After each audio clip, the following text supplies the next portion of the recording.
Hi, we're each going to talk for 5 minutes. I guess the Reader's Digest version of our books. My book, Empire of Illusion, The End of Literacy and the Triumph of Spectacle, makes the argument that we are the most illusioned nation on the planet, that we have become utterly disconnected from who we are, what we represent, and where we're going, and replaced it with fantasy. It has allowed us to run offshore penal colonies where we openly torture other human beings, suspend habeas corpus, engage in warrantless wiretapping and eavesdropping of American civilians, live through a Banana Republic 2000 election where, unfortunately, this state contributed to the theft of the Democratic vote, and yet describe ourselves as the greatest democracy on earth, a democracy that abrogates the right to impose its virtues on others by force. We have built a system of unfettered capitalism which has turned everything from human beings to the natural environment into commodities for exploitation until exhaustion or collapse. This has hollowed out America from the inside. It's why we are borrowing roughly at a rate of $2 billion a day from the Chinese and have been for the last 10 years. At some point, that has to collapse. We have destroyed our manufacturing base and described it as an opportunity for growth.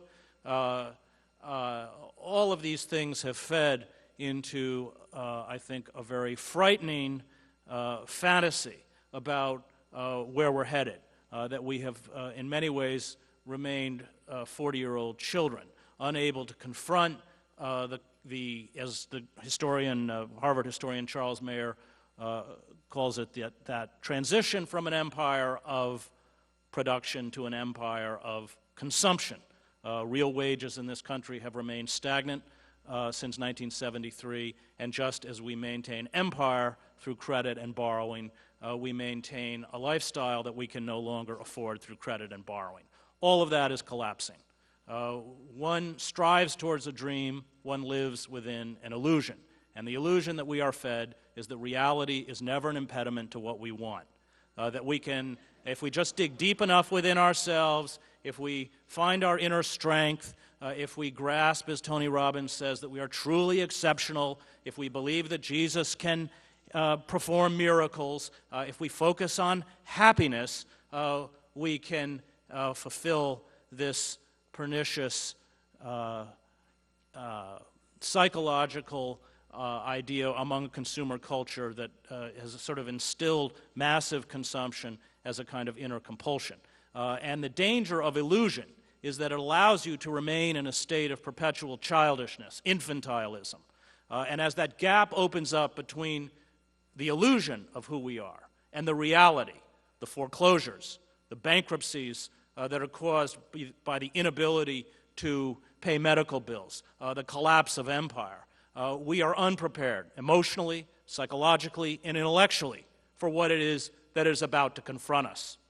And when the wolf finally bays at the door, when our house is foreclosed, when the unemployment insurance runs out, then you react if you have remained in a state of illusion as a child reacts. You search for a demagogue or a savior who promises moral renewal, vengeance, and new glory.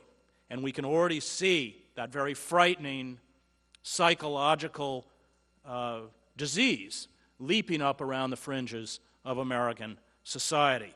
The only way that one can speak about hope is to break free from a non-reality-based belief system, to begin to speak in a new language of humility, to accept a lifestyle which frees itself from profligate consumption and endorses a new simplicity. And finally, it is not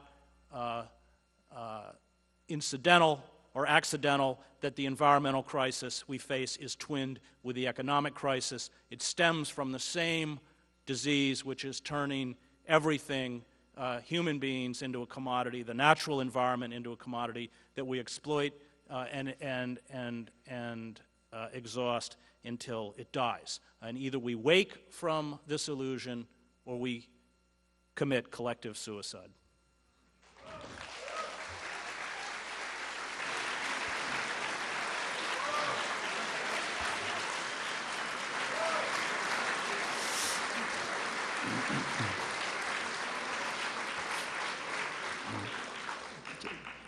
Just 15 minutes ago, Chris was saying he had no idea what he was going to say up here.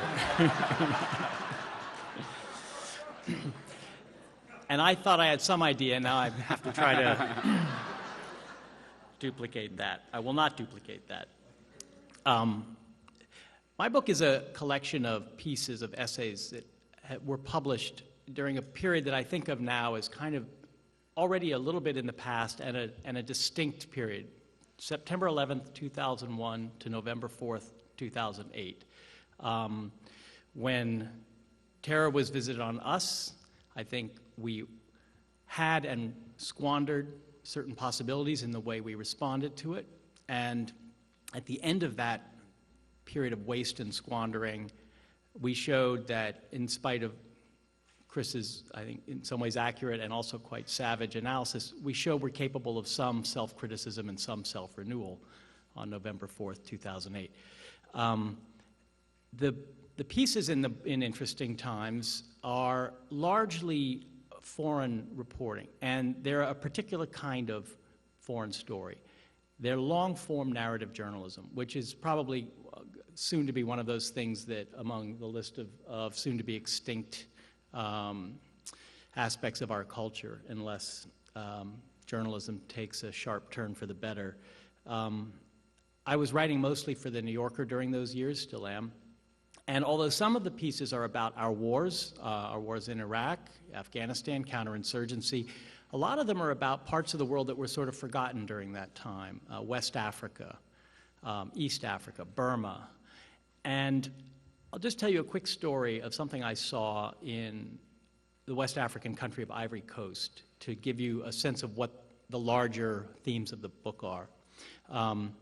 Ivory Coast was undergoing a terrible civil war in the early part of the decade, and I visited at one of the bad depths of that civil war, and I started seeing in the sort of northwest part of the country these young 14, 15, even 13, 12-year-old fighters with AK-47s and T-shirts that said, they were like action T-shirts.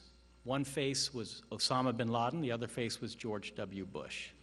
And I had never seen such a T-shirt before. What did it mean? I mean, it had the two faces of the protagonists of the war on terror on it. And from talking to these guys, these young guys, I began to think it really just means power. That these are the two sort of cartoon titans dominating the world of war right now, and these young guys want to be part of power. And where do they get these ideas? Well, they probably got them from the global media, which they had access to. Even in some pretty remote parts of Ivory Coast, they were able to watch BBC, they were able to watch CNN, they were able to watch Al Jazeera, and they had in their heads a kind of a crazy mishmash of images and slogans and ideas. Some of it came from hip-hop and gangster rap culture in this country. Some of it came from jihadism, even though these guys, you know, were half drunk the whole time I was with them. One of them said to me that he wanted to go join the jihad, and Osama was the only guy who would give him a good job. Another guy said he wanted to join the U.S. Marines. But they were all, you know, kind of fighting together in the same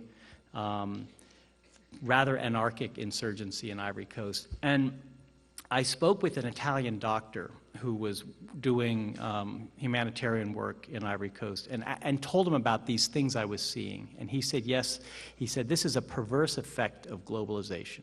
He called it contagion by media. In other words, it used to be that guys like this from small villages whose sense of the world pretty much stopped at the edges of the village, and I got to know guys like that when I was in the Peace Corps in the early 80s. That world is over. These guys now have a notion of the world, but it's a very skewed and slanted and jagged and fragmented notion that comes from mainly from images, and these images mainly come through